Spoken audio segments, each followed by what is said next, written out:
ফতুয়া লয়া খালি ফিরে, ফতুয়া বাঁচে টোকায়। হাফেজ রে তারাবির বিনিময় নেওয়া জায়েজ আছে? আরে তোরে বিনিময় হাফেজ চাইলো কবে?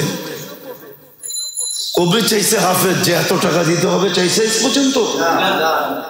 তুই তো তোর হুকুম শিখোস নাই, আমরা তো আমাদের হুকুম শিখি নাই। আমাদের হুকুম ছিল যার পিছে কোরআন শুনছো তাকে হাত খুইলা দিতে থাকো, কোরআনের ইজ্জতে দাও, কোরআন দেখা দাও, কোরআন দেখা, ওরে দেখা দিও না, কোরআন দেখা দাও। হাফেজ যেন বাহির হয় সুদেশ। আপনাদেরকে কেমনে বুঝাবো? দুইটা তো বেজে গেল। যেদিন মক্কায় তারাবি শেষ হয়, ইমামরা যখন বাহির হয় তো 15 থেকে 20টা মার্সিডিজ গাড়ির চাবি আসে, চাবি হাদিয়া, চাবি নিয়ে দাঁড়ায় থাকে, হযরত এই চাবি নেন। আরে এটা কি? মার্সিডিজ। এটা কি? এই ব্র্যান্ড। এটা কি? কি এটা? আপনার পিছে কোরআন শুনছি, হাদিয়া। রিয়ালের বান্ডেল তো বাদই দিলাম। আপনার হুকুম তো এটা ছিল যে হাফেজকে হাদিয়া দিয়া এত দাও, ও তো চায় নাই। ফতুয়া জিগায় তারাবি পড়ায়া টাকা নেওয়া জায়েজ আছে? তুই হাফেজের ফতুয়া তুই জিজ্ঞেস করস কেন? তুই তোর ফতুয়া জিজ্ঞেস কর যে তারাবি পড়তেছি, আমার উপরে হুকুম কি বলেন। জিগায় হাফেজ একটা, ঠিক না? হ্যাঁ, ওই কাহিনীর মতো বলে অমুকের পোলায় পশ্চিম দিকে মুখ কইরা পেশাব করলো, ওইটা জিজ্ঞেস করে না, ওইটা জিজ্ঞেস করে, কিন্তু ওর পোলায় যে ডেলি করে এটা জিজ্ঞেস করে না। যে আমার পোলা পশ্চিম দিকে মুখ কইরা পেশাব করে, এটা জায়েজ কি জায়েজ না, এটা জিজ্ঞেস করে না। ও জিজ্ঞেস করে আঙ্গুল উঠা, আপনার পোলা পশ্চিম দিকে মুখ কইরা পেশাব করে কেন? জিজ্ঞেস করতেছে হাফেজেরটা যে তারাবির পরে হাফেজ রে টাকা দেওয়া দেখা নেওয়া জায়েজ আছে কিনা। তুমি হাফেজেরটা কেন জিজ্ঞেস করো? তুমি তোমারটা জিজ্ঞেস করো যে আমাকে হুকুম কি দিছে কোরআন। আমাকে তো হুকুম দিছে 2 হাতে দাও, হাদিয়া দাও আছে 2 হাতে, কোরআনের ইজ্জতে দাও। কোরআনের, কোরআন কালকে বলবে আল্লাহ আমাকে আজ তো ইজ্জত করছে, আপনি ওরে একটু ইজ্জত করবেন না? কোরআন যেন আমাকে বলে যে আল্লাহ আমাকে এত ইজ্জত করছে প্রতি রমজানে, আপনি একটু ইজ্জত করবেন না? আল্লাহ হাসি দিয়ে বলবে তুই যখন পক্ষে আমি বিরুদ্ধে যাই তো যাই কি করা, তুই তো আমারই কালাম। যাকাত দেওয়ার পদ্ধতি আছে, ওই অনুযায়ী যদি দিত তাহলে ওই কথা সত্য হইতো, হবে একদিন ইনশাআল্লাহ হবে। অতীত হয়েছে, আবার সামনেও হবে। মুসলিম সমাজে যাকাত লেনেওয়ালা কেউ থাকবে না। অতীতে হয়েছে, ওমর ইবনে আব্দুল আজিজ রহমতুল্লাহ আলাইহির জামানায় হয়েছে। বলছে এত মাল আফ্রিকার থেকে আসছে বলে যাকাত, বলছে ওইখানে দিয়ে আসলা না কেন? ওইখানে লেনেওয়ালা কেউ নাই। যখন ওইখানে নাই বাগদাদে কোত্থেকে থাকবে? বলছে অন্য জায়গায় কোথাও মুসলিম বিশ্বে যাকাত লেনেওয়ালা নাই। বলছে কি করব? বলছে মুসলমানের উন্নতির পথে খরচ করো, রাস্তা বানাইতে হবে বানায় দাও। বিয়ে শাদিতে খরচ করে দাও। কার বাড়িতে বিয়ের মেয়ে আছে আর ছেলে আছে, এদের বিয়ের ভিতরে খরচ করো। ওটা সরকারের পক্ষ থেকে খরচ হবে। কি কি উন্নয়নের রাস্তায় খরচ করো। মুসলমানের আপোষে বিয়ে শাদির ভিতরে খরচ করে দাও।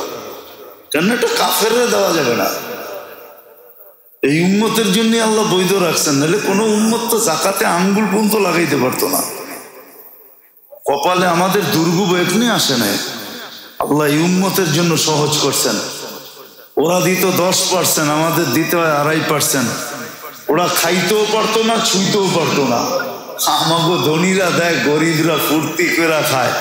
খালি খায় না, আবার যে দিছে তারই বাড়িতে দাওয়াত কইরা 20 পদ খাওয়াইতেছে। যদি জিজ্ঞাসা করে কিরে এত পদ? আপনার জুতার উসিলেই তো এত পদ কিনছি। মনে হয় বোঝেন না, কাহিনী একটা আছে, সাধু বলে আসছে, দামি জুতা পরা, কিন্তু ভক্তের বাড়িতে কিছু নাই। তো ভক্ত জুতা লুকায় নিয়ে বেচে হালাইছে, বাজার করে না খাওয়াইছে। তো এখন বলতেছে এত আইটেম কেমনে করলি? আপনার চরণের বদৌলত।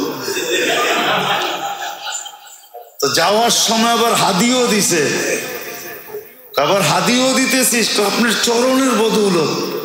আমার জুতা কই? এতক্ষণ কি কইলাম?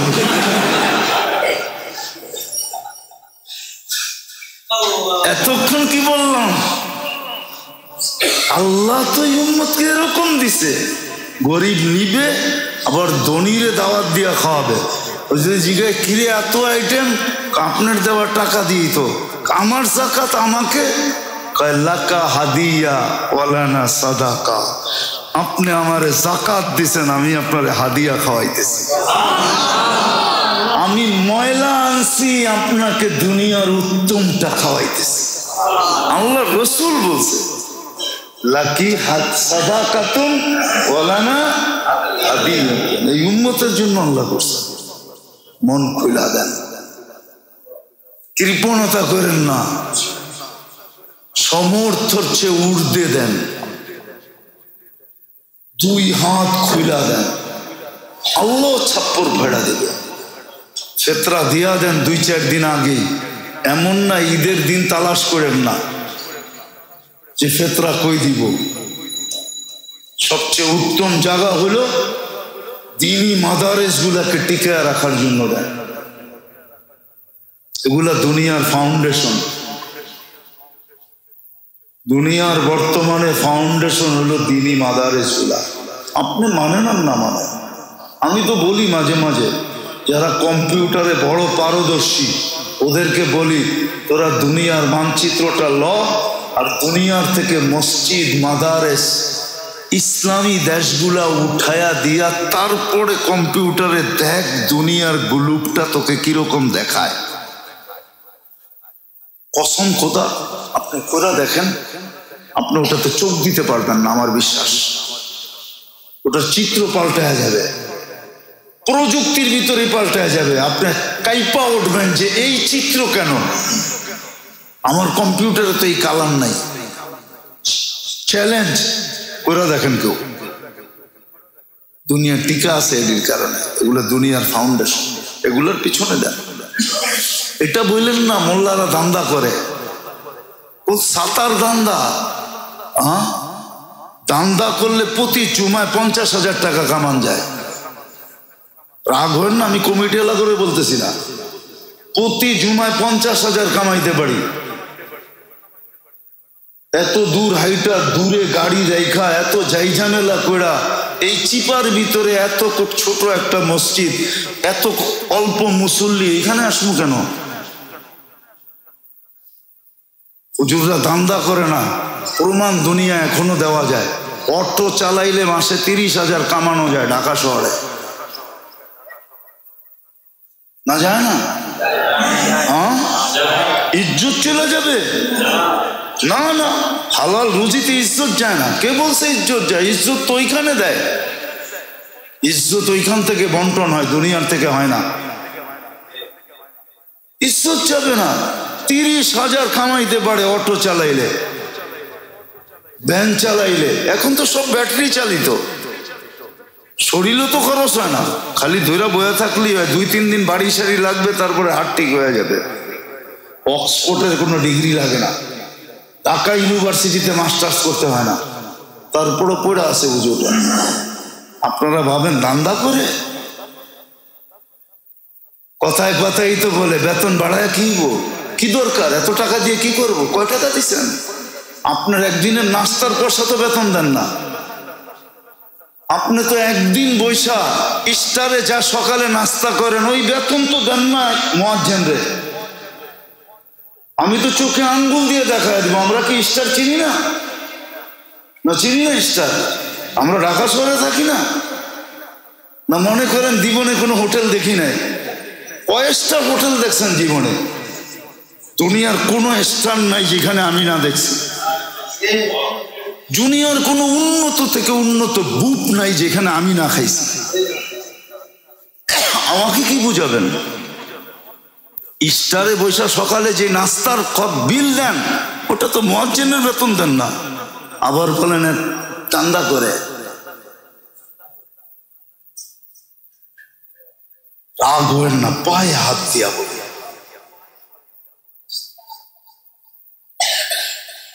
রাগ হবেন না। কামানের হাজারো রাস্তা এখন রয়ে গেছে, হুজুররা কামড় দিয়ে পড়ে আছে ফাউন্ডেশন ধরে রাখার জন্য, যেন দুনিয়া টিকা থাকে। আপনি ঘুমান, এরা রাত্রে উঠে আপনার জন্য দোয়া করে। কচি কচি বাচ্চাগুলা শীতের দিনে চোখের পানি একদিকে কাঁপতে থাকে ঠান্ডায়, আর একদিকে চোখ দিয়ে পানি ঝরতে থাকে, আল্লাহ আল্লাহ করতে থাকে। এগুলাকে টিকায় রাখার জন্য ফেতরা সবচেয়ে উত্তম জায়গা। আলেম ওলামার পিছে খরচ করে উত্তম জায়গা। ফতুয়া লয়া খালি ফিরে, ফতুয়া বাঁচে টোকায়। হাফেজ রে তারাবির বিনিময় নেওয়া জায়েজ আছে? আরে তোরে বিনিময় হাফেজ চাইলো কবে? কবে চাইছে হাফেজ যে এত টাকা দিতে হবে? চাইছে আজ পর্যন্ত? তুই তো তোর হুকুম শিখোস নাই, আমরা তো আমাদের হুকুম শিখি নাই। আমাদের হুকুম ছিল যার পিছে কোরআন শুনছো তাকে হাত খুইলা দিতে থাকো, কোরআনের ইজ্জতে দাও, কোরআন দেখা দাও, কোরআন দেখা, ওরে দেখা দিও না, কোরআন দেখা দাও।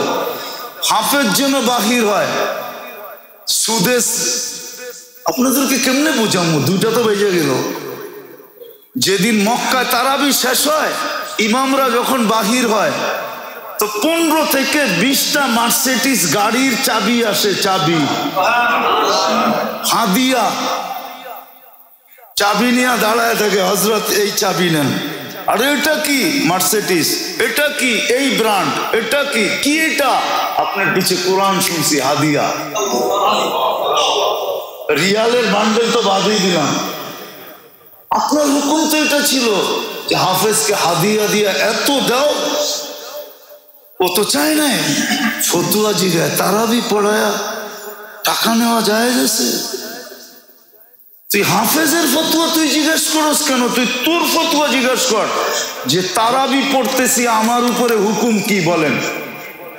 জিগায় হাফেজ একটা, ঠিক না? হ্যাঁ, ওই কাহিনীর মতো বলে অমুকের পোলায় পশ্চিম দিকে মুখ করে পেশাব করলো, ওইটা জিজ্ঞেস করে না, ওইটা জিজ্ঞেস করে, কিন্তু ওর পোলায় যে ডেলি করে এটা জিজ্ঞেস করে না। যে আমার পোলা পশ্চিম দিকে মুখ করে পেশাব করে, এটা জায়েজ কি জায়েজ না, এটা জিজ্ঞেস করে না। ও জিজ্ঞেস করে আঙ্গুল উঠে, আপনার পোলা পশ্চিম দিকে মুখ করে পেশাব করে কেন? জিজ্ঞেস করতেছে হাফেজেরটা যে তারাবির পরে হাফেজরে টাকা দেওয়া, দেখা নেওয়া জায়েজ আছে কিনা। তুমি হাফেজেরটা কেন জিজ্ঞেস করো? তুমি তোমারটা জিজ্ঞেস করো যে আমাকে হুকুম কি দিছে কোরআন। আমাকে তো হুকুম দিছে 2 হাতে দাও, হাদিয়া দাও একে 2 হাতে। কোরআনের ইজ্জতে দাও, কোরআনের। কোরআন কালকে বলবে আল্লাহ আমাকে এত ইজ্জত করছে, আপনি ওরে একটু ইজ্জত করবেন না? কোরআন যেন আমাকে বলে যে আল্লাহ আমাকে এত ইজ্জত করছে প্রতি রমজানে, আপনি একটু ইজ্জত করবেন না? তো আল্লাহ হাসি দিয়ে বলবে তুই যখন পক্ষে আমি বিরুদ্ধে যাই তো যাই কি করে, তুই তো আমারই কালাম, আমি বিরুদ্ধে যাই কি করে? উচিত ছিল এটা জিজ্ঞেস করেন। আমাদের ফোন করে জিজ্ঞেস করে হাফেজে তারাবির পয়সা নেওয়া জায়েজ আছে? আল্লাহ মাফ করুন। এই জন্য মেরে দোস্ত, ফেতরা এখনই দেন, মন খুলা দেন, সমর্থের ঊর্ধ্বে দেন, গরিবদেরকে তালাশ করা দেন, আত্মীয় স্বজনের ভিতরে তালাশ করেন। আপনি হয়তো দেখতেছেন পাশ দিয়া গেলে গিয়ে গ্রান আসে, আপনি ভাবেন ডেলি মনে হয় গিবিয়া খায়া আসে। হইতে তো এটাও পারে যে খায় নাই, খাইছে ডাইল দিয়া, কিন্তু সমাজে চলার লেগা বাইর হওয়ার আগে মুছে একটু ঘি লাগায় বেরিয়েছে, এটাও তো হইতে পারে। মনে বোঝেন নাই? না বোঝেন নাই? এই কাহিনী শুনছেন কোনোদিন? শুনেনও তো নয়। আত্মমর্যাদাশীল মানুষ ঘরে ক্ষুধার্ত চলতেছে, বাহিরে কেমনে বলে যে ঘরে ক্ষুধার্ত? তো ওই বাহির হওয়ার আগে ওই যে কোনায় একটু ঘি লাগা রয়েছে, ওইটা হাতে লাগাইয়া একটু মুছে লাগাইয়া মুখে একটু লাগাইয়া বেরিয়েছে, যাতে প্রতিবেশী পাশ দিয়ে গেলে ঘিয়ের ঘ্রাণ পায় আর বলে না ঘি দিয়া তো মাইরা এসে। আসলে কিন্তু ক্ষুধার্ত ছিল। এরকম আমাদের আত্মীয় স্বজন বহুত আছে, পাড়া প্রতিবেশী বহুত আছে যে মোছে ঘি লাগা বাইর হয়, বাহিরে জানতে দেয় না, খবর নন ভিতর থেকে। থাকলে 2 হাতে খরচ করেন ওর উপরে, টাকা যাবে। আজকে যদি দুনিয়ায় কিয়ামত হয় কালকে সকালে, বলেন আপনাদের ব্যাংক ব্যালেন্স কোন জায়গায় যাবে? জান্নাতে যাওয়ার পরে দিবে, ঠিক না? কোথায় যাবে ব্যাংক ব্যালেন্স? কোথায় যাবে ঘরের গচ্ছিত সোনা? কোথায় যাবে সম্পদ? বলে 2 হাতে খরচ করেন, সমর্থের ঊর্ধ্বে দেন। আল্লাহ আমাদেরকে আমল করার তৌফিক দান। ওমা আলাইনা ইল্লাল